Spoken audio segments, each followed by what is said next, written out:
Halo semua teman-teman, apa kabarnya nih? Semoga teman-teman semua dalam keadaan sehat ya, dilancarkan pekerjaan juga usahanya, amin.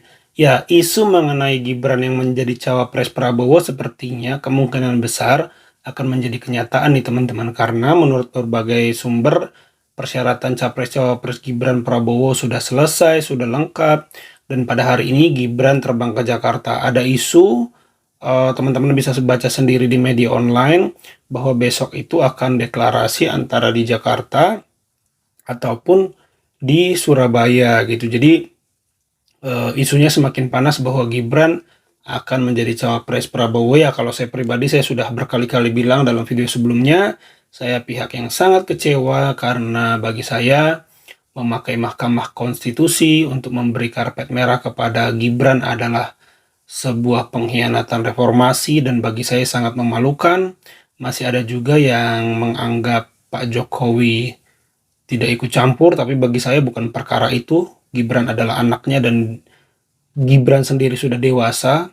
Antara Pak Jokowi yang bisa melarang, memberi saran, dan Gibran punya kesadaran bahwa itu bukan cara yang baik sebenarnya, walaupun itu ranah hukum, tapi karena ada etika moral yang lebih tinggi, keputusan bijaksana masih bisa diambil, masih bisa didahulukan. Tapi faktanya isunya makin panas, Gibran konon sudah siap menjadi cawapres Prabowo. Teman-teman bisa baca sendiri di berbagai media. Dan Pak Jokowi juga tidak pernah tegas karena ya terserah, ya terserah, ya terserah. Jadi kita ini negara terserah. Itu mungkin ya, secara demokrasi kita adalah negara terserah. Dan tentu ini sangat memalukan. Tapi menurut Yusril, Yusril sudah menyebut bahwa keputusan Mahkamah Konstitusi adalah hukum atau penyelundupan hukum. Yusril itu tim sesnya Prabowo, tapi atas keputusan itu pun Yusril sebagai pakar hukum tidak bisa membohongi dirinya. Keputusan itu adalah penyelundupan hukum. Bahkan Wakil Ketua Mahkamah Konstitusinya sendiri bingung dengan hasil putusan Mahkamah Konstitusi tersebut yang terkesan sangat-sangat politis. Nah, yang pasti kalau buat saya dibandingkan misalnya Pak Gibran jadi maju gitu Mas Gibran gitu ya. Ya saya pilih Ganjar sama Mahfud lah karena lebih teruji kan. Top. Anda jadi wali kota baru 2 Betul. tahun 3 tahun kan belum teruji. Ini urus negara loh, mau jadi presiden loh. Di Solo lagi. Kalau Anda belum lengkap, belum pernah di legislatif, belum nasional ya maksudnya DPR. Kan DPR kan boleh ngerti nih pemerintahan seperti apa. Anda belum pernah di eksekutif yang tingkat provinsi, Anda nggak ngerti jadi presiden nanti. Ini bukan soal belajar-belajar, coba-coba loh. Ini negara dipertaruhkan untuk 2045. Ini negara sebentar lagi 300 juta penduduk kita. Mana boleh kita kasih orang coba-coba. Saya tidak meremehkan anak muda ya. Anak muda bisa lebih kreatif gitu ya. Yes. Tapi bicara tata negara, harus mengerti konstitusi. Saya tidak mau anak cucu saya harus nunggu sekian tahun lagi, nunggu lagi mundur. Males sudah. Jadi kita nggak usah coba-coba deh. Ya, saya sepakat dengan ucapan Ahok. Baru 3 tahun jalan menjadi wali kota di Solo lagi. Solo itu menurut saya kota yang sudah bagus ya. Di situ Pak Jokowi berkarir 10 tahun, terus tidak problematik. Coba ke Jakarta. Begitu problematik kan itu kota. Begitu banyak PR yang harus diselesaikan. Nah, itu baru top. Ya, kalau di Solo 3 tahun dianggap berhasil, bagi saya perlu diuji lagi ya. Ibu Mega itu sayang banget sama Pak Jokowi.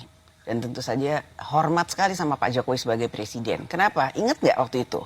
Beberapa waktu lalu, Ibu Mega dalam pidatonya pernah menyampaikan, saya itu nangis loh. Saya itu nggak terima loh.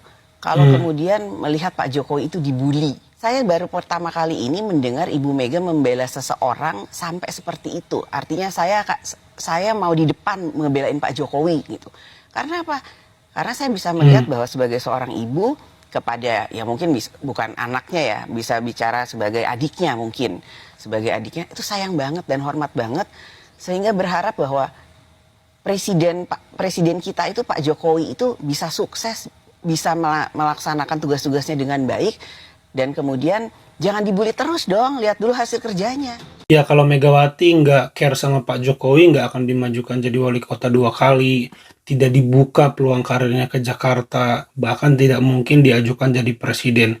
Kalau Bu Megawati Malah kadang-kadang saya ya, karena ada isu Gibran ini, saya merasa jauh lebih lebih negarawan Bu Megawati daripada Pak Jokowi. Ini sorry ya buat pendukung, saya pendukung Pak Jokowi ya. Semua teman-teman bisa lihat video saya bagaimana saya mereaksi, menginformasikan pencapaian-pencapaian Pak Jokowi yang luar biasa, mulai dari kereta cepat, infrastruktur, dan lain-lain. Tapi sejak isu Gibran, saya berhenti untuk sementara menunjukkan kesuksesan Pak Jokowi yang saya banggakan, karena bagi saya sangat memalukan aja. Ternyata sebegitu ambisinya ya untuk mendinastikan kekuasaannya gitu ya, tidak melarang. Saya bilang tadi, oke, itu lembaga yudikatif yang memutus MK, tapi secara moral, secara etika, itu pilihannya di tangan kita. Itu di tangan Pak Jokowi, itu di tangan Gibran untuk terima atau tolak gitu. Jadi bagi saya jauh lebih negarawan Bu Mega. Iyalah, sejak Orde Baru nggak ada apa-apanya ya. Pak Jokowi sorry, dalam hal kondisi saat ini, pola pikir saya jadi berubah lagi. Yang begitu dibanggakan sekarang sudah mulai mengecewakan, karena ternyata ya inilah hasilnya. Padahal pilpres itu bisa damai nanti dengan tokoh-tokoh yang sudah teruji, malah diotak-atik untuk meloloskan sang pangeran. Terlepas dari Pak Jokowi ikut campur atau tidak, ingat, tapi ingat yang saya bilang tadi bahwa keputusan tetap ada di Gibran, ada Jokowi. Kita lihat aja nanti. Kalau memang Gibran maju, berarti benar-benar dinasti politik itu, kekuasaan itu nikmat, sehingga Jokowi yang dulunya kita kenal sederhana, berasal dari elit, bukan berasal dari elit, keluarganya rakyat biasa, sudah tergiur dengan nikmatnya kekuasaan itu. Coba lihat Pak Jokowi ya. Saya suka nangis loh. Beliau tuh sampai kurus loh. Mikir kenapa? Mikir kita loh. Mikir rakyat loh. Masa masih ada yang mengatakan Jokowi kodok lah. Orang itu benar-benar tidak punya moral. Pengecut, saya bilang. Biarin mantep dah. Saya dibully juga gak takut kok. Coba datang berhadapan.